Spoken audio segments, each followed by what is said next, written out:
Hello and welcome to lesson 6 of our 11-part stock analysis course. In our last lesson, we learned how to use press releases and news announcements to follow a business ongoing story. But eventually, every product launch, acquisition, and management decision has to show up in the numbers. It needs to affect the company's actual financial results. That's exactly where financial statements come in.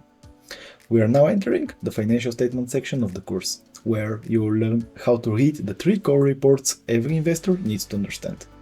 We will start with the income statement, which shows how much money a company earned, what it spent, and whether it ultimately generated a profit. By the end of this lesson, you will know how to read an income statement from top to bottom, understand the key line items, and identify the trends that matter. The income statement is often the first financial document people look at, because it answers one fundamental question: is this company actually making money? When investors talk about revenue growth, profit margins, or earnings per share, they are referring to numbers pulled directly from this statement. While it might look intimidating at first, it follows a very logical structure. Money comes in at the top, expenses are subtracted along the way, and what is left at the bottom tells you if the business made a profit or took a loss. The income statement summarizes the financial performance over a specific time frame, a quarter or a full year. It acts as a scorecard for a period of time and tells us whether the company created or consumed value during these months. Let's look at the real one. At the very top, we have the revenue. It is frequently called net sales as well. This is the total amount of money company received from selling its products or services, and it's widely known as the top line of the income statement. Right below it, you will find the cost of revenue or cost of goods sold in some of the income statements. These are the direct costs required to produce the goods or services the company sells, like the raw materials for a manufacturer. Subtracting them from the revenue gives us the gross profit, which is the amount of money the company made for the period. But the absolute number doesn't tell the full story. That's why investors calculate gross margin. Gross margin equals the gross profit divided by the revenue. It reveals how much of the revenue dollar remains after production costs are paid. For example, a software company might have a 75% margin while a grocery store operates on a 25% margin. Neither is automatically better. What matters most is whether a company's margins are stable or improving over time. Out of the gross profit, we subtract operating expenses or OPEX.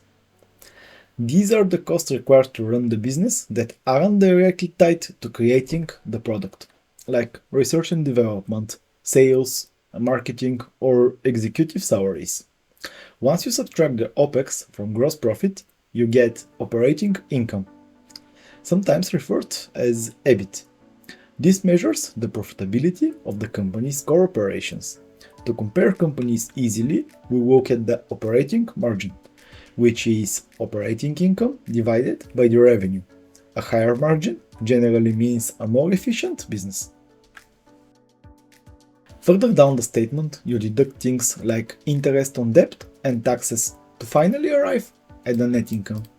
This is the famous bottom line representing the profit that ultimately belongs to the shareholders. Another crucial metric derived from this section is earnings per share, or EPS. EPS is the net income divided by total shares outstanding. Here, it's mentioned like net income per share. Analysts obsess over EPS because it accounts for changes in the company's share count, perfectly capturing the negative effect if a business issues millions of new shares and dilutes its existing owners. One of the biggest mistakes beginners make is focusing entirely on a single year's results. Investing is about understanding trends, so you should always look at a minimum of 5 years of historical data to review hidden patterns. Ask yourself, is revenue growth consistent? Are gross margins expanding? Is net income growing alongside revenue? Instead of wasting time calculating everything by hand, collecting the information from multiple income statements, and browsing the investor's relation page, We can also use a platform like Value Sages. Here, we can see the trajectory immediately.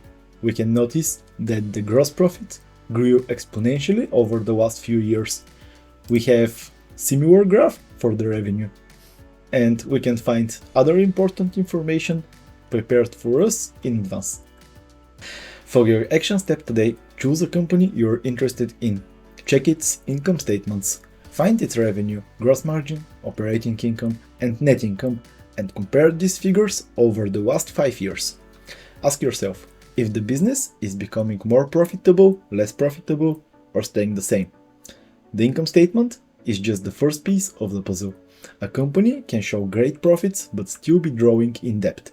That's why in our next lesson we will dive into the balance sheet to evaluate what a company owns and what it owes, and how financially resilient it truly is. If this lesson helped you, make sure to like the video and subscribe so you don't miss the next one. Leave a comment below with the company you analyzed and let me know if its profitability trend surprised you. I'll see you in the next video.